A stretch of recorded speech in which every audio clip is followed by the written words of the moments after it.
اس شعر کے ادبی محاسن میں مزاح تو ہے ہی، گھریلو ماحول کو ہلکے پھلکے انداز میں بیان کیا گیا ہے، مبالغہ ہے، گھر والوں کو ڈرا دینا کہ وہ قریب نہ آئے، طنز ہے، روزے دار کے چڑچڑے پن پر طنز کیا گیا ہے، تکرار میں روزے سے ہوں کی تکرار نظم کی نغمگی کو بڑھاتی ہے۔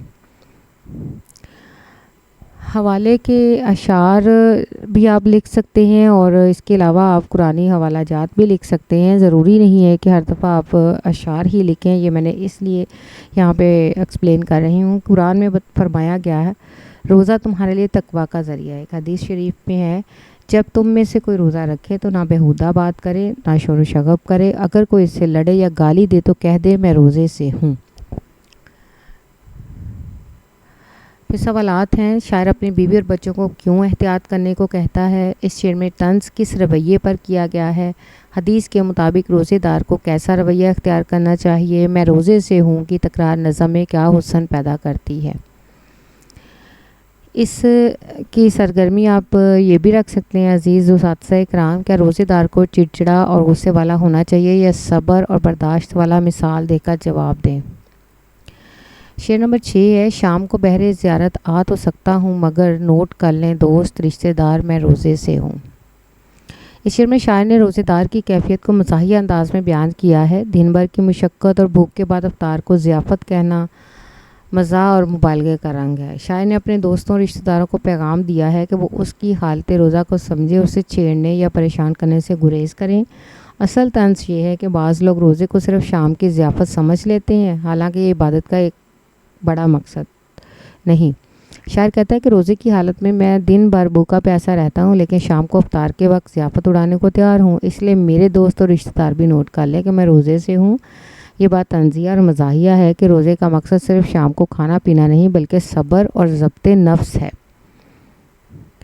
اس کے ادبی محاسن میں دیکھیں، یہ مزاح ہے، روزے کی کرب اور افطار کی خوشی کو مزاحیہ انداز میں جوڑنا، مبالغہ ہے، بہت ضیافت اڑانا دراصل مبالغہ ہے، ان لوگوں پر طنز ہے جو روزے کو صرف کھانے پینے کی کمی اور افطار کے شوق تک محدود سمجھتے ہیں۔ تکرار تو اس پوری نظم کے اندر میں روزے سے ہوں نظم کو روانی اور نغمگی دیتی ہے۔ قرآنی حوالہ جات ہیں، کھاؤ اور پیو یہاں تک کہ سفید دھاگا صبح کی روشنی سیاہ دھاگے سے نمایاں ہو جائے، پھر روزے کو رات تک پورا کرو۔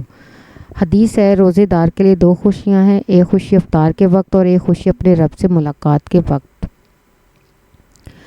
اس شعر کے سوالات ہیں، شاعر نے شام کے وقت اپنی کیفیت کس طرح بیان کی ہے، ضیافت کا لفظ یہاں کس مزاحیہ انداز میں استعمال ہوا، روزے کے لیے اصل مقاصد کیا ہیں، شاعر نے دوستوں اور رشتہ داروں کو کیا پیغام دیا۔ شعر نمبر 7 ہے، تو یہ کہتا ہے بلہن تر ہو کوئی تازہ غزل، میں کہتا ہوں برخوردار میں روزے سے ہوں۔ یہ آخری شعر ہے اور اس شعر میں شاعر نے یہاں روزے کی حالت کو بہانے کے طور پر پیش کیا ہے۔ لہن تر سے مراد ہے تازہ اور خوش آہنگ نغمگی یا غزل۔ اصل میں شاعر نے یہ ظاہر کیا ہے کہ روزے کی حالت میں انسان کی طبیعت ہلکی پھلکی باتوں یا محفل کی رنگینیوں میں شامل نہیں ہو سکتی۔ یہ ایک مزاحیہ انکار ہے کہ غزل سنانا ممکن نہیں، کیونکہ روزے کی کیفیت میں شاعر خود کو معذور سمجھ رہا ہے۔ اس میں اس بات کا طنزیہ پہلو بھی چھپا ہے کہ ہم بعض اوقات روزے کو ہر کام سے بچنے کا ہیلہ بنا لیتے ہیں۔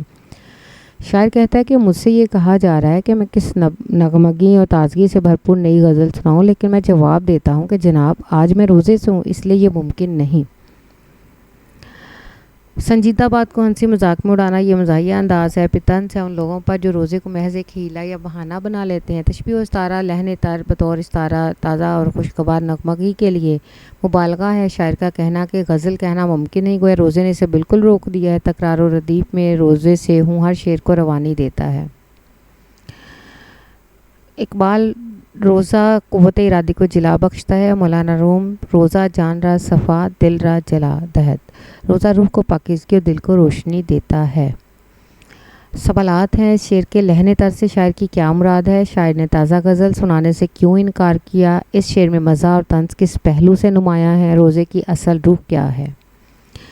اس کی جو سرگرمی ہے، طلبہ ایک پیراگراف لکھیں، میرے نزدیک روزے کی اصل خوشی کیا ہے، یا اگر شاعر آج کے دور میں یہ نظم لکھتا تو وہ افطار کے حوالے سے کیا نیا طنزیہ جملہ کہتا۔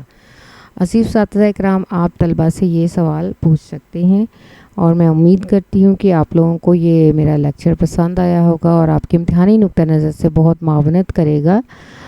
اگر آپ لوگوں کو میرے اس لیکچر سے مدد ملی ہو تو آپ ضرور مجھے کمنٹس میں بتائیے گا. مزید آپ لوگوں کی کیا جو ہے اس کے مطابق میں جو بھی آپ چاہتے ہیں میں اس کے مطابق لیکچر تیار کروں گی انشاءاللہ. تو ہمیں یاد رکھیے گا. شکریہ. اللہ حافظ.